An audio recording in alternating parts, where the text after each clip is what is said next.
Thank you. All right, I want to talk Amanda Serrano. Let's get there, please. Sure. I saw your interview with my guy Ak, and there was a lot of talk of you potentially thinking you can come down to 147. Obviously, the lowest we've seen you as a pro is 154 pounds. Ak and Barack did an interview with Jake and Nikisa today on All the Smoke. And Jake was like, yeah, if she can make 147, he would love to do Amanda Serrano versus. It was a great fight. It was a great competitive fight. I think, and again, I think that Amanda Serrano should have threw a little bit more punches. She looked a little bit flat, just like she did looked it versus Katie said in the second fight. But yeah, in the last 2 rounds, it looked like vintage Amanda Serrano. I think if she would have started off like that, she would have stopped. What happens when an absolute legend steps into the ring, expecting an easy coronation, only to walk out battered, bloodied, and holding on by a razor-thin decision? For Amanda Serrano, what was supposed to be a historic celebration quickly became a brutal night of survival. And waiting in the shadows was Claressa Shields, ready to tear the entire performance apart and expose every weakness. Please tell him. Tell him. Talk to him. Tell him about the war. Here we go. Tell him about the war. Listen. Come on. Female TDE. Yep. Male TDE. Let's go. 19 and 0. Come on. 50 and 0. Come on. Let's go. Perfect. Come on. Come on. Michigan. Hell of a trainer. Hell of a trainer right here. Oh, hell of a yes. trainer. John David Jackson. Come on. Hell of a trainer. Hell of a trainer. And hold on, I want to say something. I hope you know that. I do. The best fighters come from Michigan, man. Okay. How would you know? You know what they say? When they say from what they say the best fighters come from the Midwest. That's what they say. True. I'm not knocking or hating anyone. I'm only going by what Uncle Roger said. Right. I'm only going by. They don't know shit about boxing. They don't. That's what he said. They don't know. If I ain't the greatest, you don't know shit about boxing. Okay. The stage was set for a record-breaking night in California. Serrano stepped into the ring chasing the milestone of her 50th professional victory. More importantly, she was hunting for her 33rd knockout, a win that would break Christy Martin's all-time record and cement Serrano as the undisputed knockout queen of women's boxing. Standing across from her was Argentine challenger Lucrecia Manzur, widely viewed as a massive betting underdog. She was brought in to become the victim in Serrano's highlight reel, another name on the legend's historic path, but Manzur clearly had no intention of following the script. 50, which is still pretty special, defended her titles. I think the show had a little bit of everything. Had upsets, had wars, had knockouts. So I hope everyone enjoyed it, and we'll see you next time. Sure. From the opening bell, the expected blowout disappeared into thin air.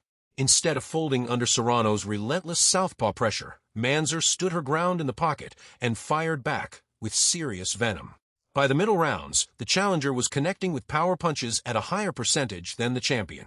Serrano was getting caught clean, visibly marked up, and suddenly forced to abandon her knockout pursuits simply to protect her belts. What followed was a grueling 12-round dogfight, a brutal battle that made the champion look shockingly vulnerable while she still remained the unified featherweight champion of the world. Still, featherweight unified champion of the world, Amanda Serrano beat Manzur in a majority decision. Amanda Serrano truly needed to get those last championship rounds so she could win the fight. It was a very close fight leading to the championship rounds. Amanda Serrano bite down on her mouthpiece and she won those rounds. She didn't get the 33 knockouts to break the record for the most knockout in women's boxing history. She's still tied with Christy Martin. She still got the record, but she didn't get the record this time around. Probably she get another fight in December or January.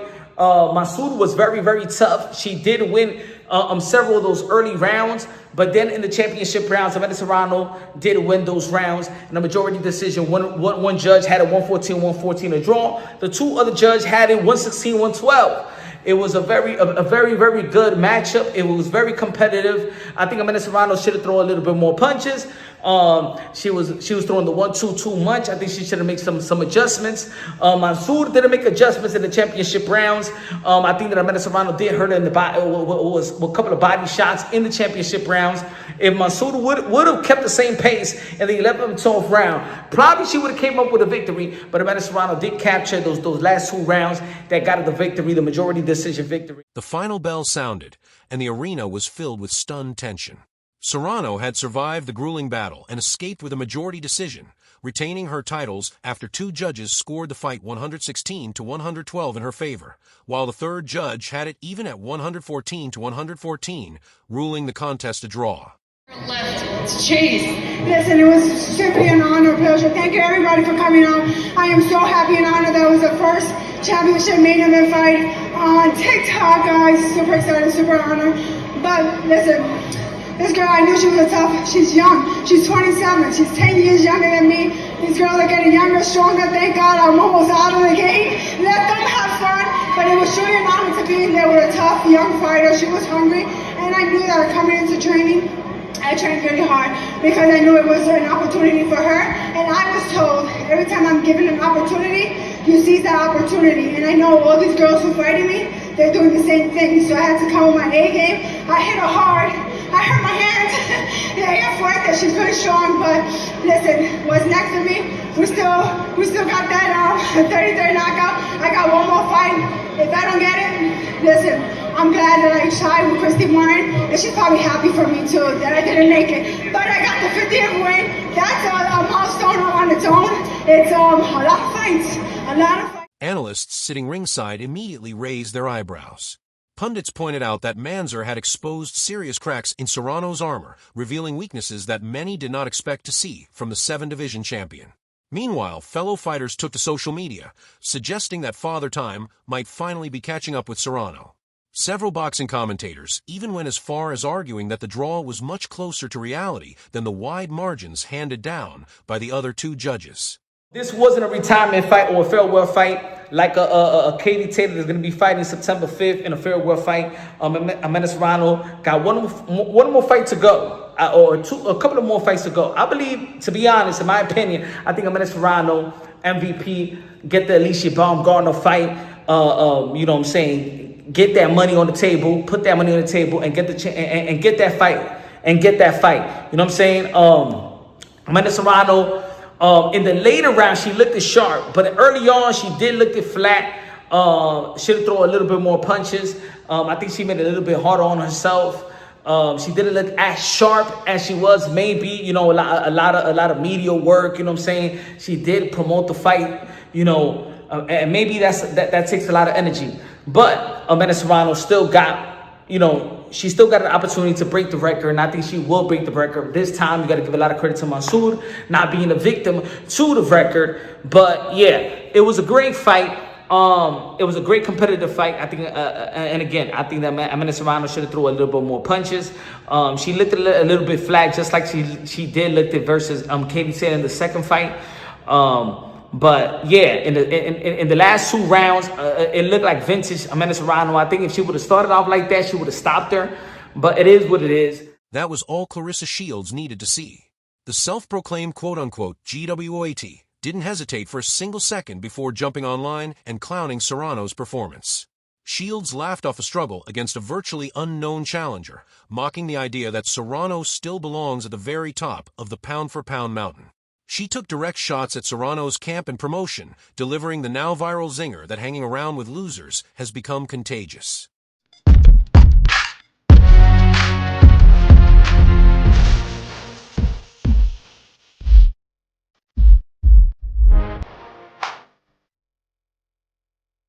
Please tell me, man. Please tell me. Here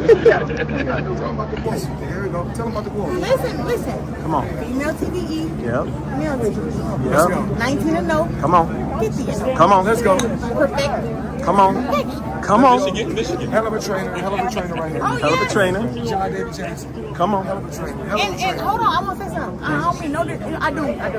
The best fighters come from Michigan, man. Okay. Yeah, what you say? Okay. How would you know? You know what they say? When they say that, from what they say the best fighters come from the Midwest. That's what they say. True. I'm not knocking or hating anyone. I'm only going by what Uncle Roger said. Right. I'm only going by. They don't know shit about boxing. They don't. That's what he said. They don't know. If I ain't degraded, you don't know shit about boxing. Okay. I'm the book. We already know. Your boy Mayweather shit. Best rappers come from New York. No doubt. No doubt. That's okay. I'm okay. The soda, crazy soda. 16,000. Crazy. Over 16,000 plus in the building for your girl. Sold out. And I'm talking about I thought it was 18. At least I thought. That's a fact. I mean, because there was some extra people in there. There was some extra people in there. They weren't even sitting down. They wasn't even letting people in when we showed up. Come on. Come on. You started out. Come on. You started out. Well, I knew that though because Atlanta loved black excellence, and what am I? Black excellence. Black excellence. Black excellence. That was a Facts. good time, y'all. For Shields, watching her rival struggle against such an unheralded opponent was clear proof that the hype machine had officially raced far ahead of the reality inside the ring. Is bigger than Amanda Serrano. Yes, I've said it. Y'all know I be hating on Claressa. She's bigger than Amanda Serrano right now. I don't know that you could be bigger than someone and that person lives rent free in your head. How? If you bigger, like why you giving her so much attention? Who? Amanda? I feel like Claressa always got something to say about Amanda. If you bigger, Well, you know that's the ego. You know that's the. But again, if you bigger, how is someone smaller than you on your mind? That's the competition angle. And that's like what competition?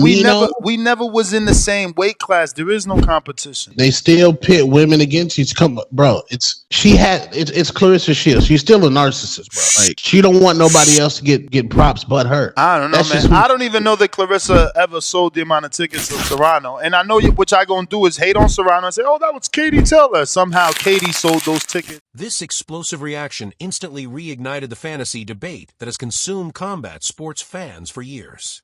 What would happen if Claressa Shields and Amanda Serrano actually shared the same ring? On paper, the physical reality makes the matchup nearly impossible to sanction, with Shields ruling the heavier divisions from middleweight all the way up to heavyweight, while Serrano built her legacy by slicing through 7 divisions from superflyweight up to light welterweight. But in a mythical pound-for-pound showdown, the stylistic contrast would be nothing short of absolute fireworks. When Amanda Serrano fought Katie Taylor, ladies and gentlemen, let me tell you like this. When Amanda Serrano fought Katie Taylor the first time in Madison Square Garden in April 2022, it was the same day that that Top Rank, in which I was doing content protesting against Top Rank and the other people in the community, because I'm saying why wouldn't the business of boxing, get in the way of Amanda Serrano and Katie Taylor, because a fight that they put up was Shakur Stevenson versus Oscar Valdez, and most of the boxing world, 80% of the boxing world, was paying attention to that fight in the other side of the United States, in Vegas, in California, I believe in Vegas, I think it was. I didn't go to that fight. I didn't promote that fight because women, in my opinion, I believe that Amanda Serrano and Katie Taylor, women boxing needed the undivided attention. And there was a lot of people in the boxing industry that didn't give a damn about that. You know what I'm saying? They didn't give a damn about that. And that was sad. But I was one of the few to support. And I didn't give a damn about the Shakur Stevenson and Oscar Valdez, because I believe that in the sport of boxing, it's just like there's a big fight with Canelo. A lot of people ain't going to put an event when Canelo Alvarez is fighting. A lot of people not going to put an event when Anthony Joshua Tyson Fury. You think when Anthony Joshua and Tyson Fury fights, you think another boxing promoter is going to put another show? No. It's almost like the Super Bowl. Even the NBA doesn't play. Even there's other sport industry that leaves the Super Bowl be the Super Bowl. And guess what? For women boxing, Amanda Serrano and Katie Taylor were the Super Bowl. But again, they didn't get the support. Picture how that clash of titans could unfold.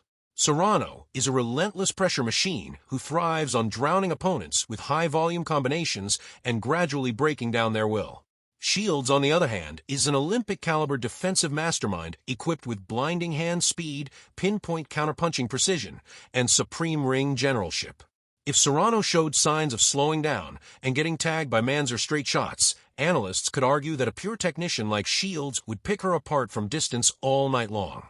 Shields' ability to control the tempo would likely neutralize Serrano's brawling aggression, transforming the dream matchup into a masterclass in distance management. Here, what he was saying was views, okay? The most views on women boxing, and it's true. He's not saying Katie Taylor versus Amanda Serrano was the biggest women's main event ever. He's saying it's the most viewed, the most eyes on a women's boxing match. And it's true. I mean, by the numbers, it's true. That's the most eyes that's been on a women's boxing match. And I understand what you're saying, Claressa, but I think This is a time to celebrate more than anything. And to be real, I think you're kind of discrediting the event, Katie Taylor versus Amanda Serrano. Because I'm going to keep it real. And this is the point that I've been trying to make that many people aren't making, but this is a perfect time to do so. Katie Taylor versus Amanda Serrano brought legitimacy to the event. Let's keep it real. No, let's keep it real, because we saw the first fight, Madison Square Garden, selling it out. It was a war. Jake Paul versus Iron Mike Tyson brought a lot of interest from the casuals. But us pugilists, there was a lot of you guys, boxing fans, that was like, get that spectacle out of here. Get that shit out of here. It was Katie Taylor versus Amanda Serrano that brought legitimacy to the event. So, fighters across the sport weighed in on the entire spectacle.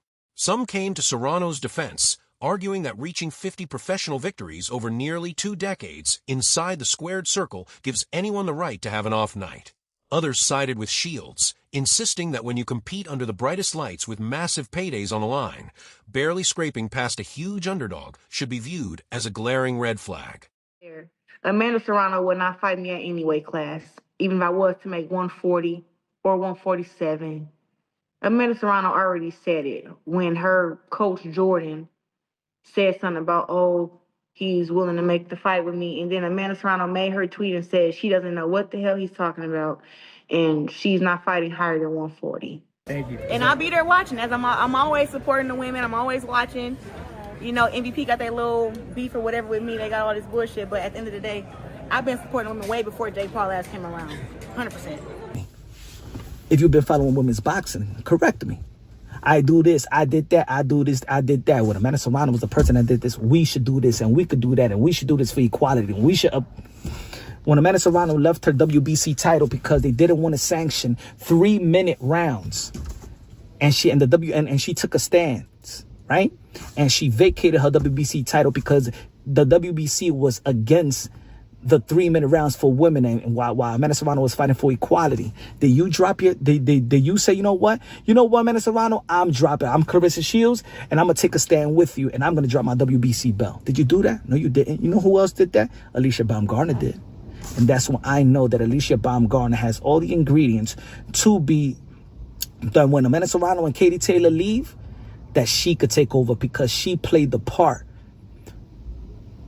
of not thinking about only herself, but everybody else. Alicia Baumgartner currently is not technically the undisputed at super featherweight, because she took a stance for the other women around the women, because she took a stance for women's boxing. Claressa Shields didn't want to be. Amanda Serrano walked away with her 50 wins and kept her world titles intact, but the aura of invincibility took a devastating hit. In a sport where perception is everything, one shaky performance can undo years of dominance in the eyes of your fiercest rivals. Did we just witness an uncharacteristic bad night at the office? Or has the clock officially started ticking on one of boxing's greatest pioneers? So that's all for today. If you enjoyed it, remember to leave a like, subscribe, and ring that bell icon so you never miss our upcoming videos. And don't forget to share your thoughts in the comments section. Stay tuned, and we will catch you in the next.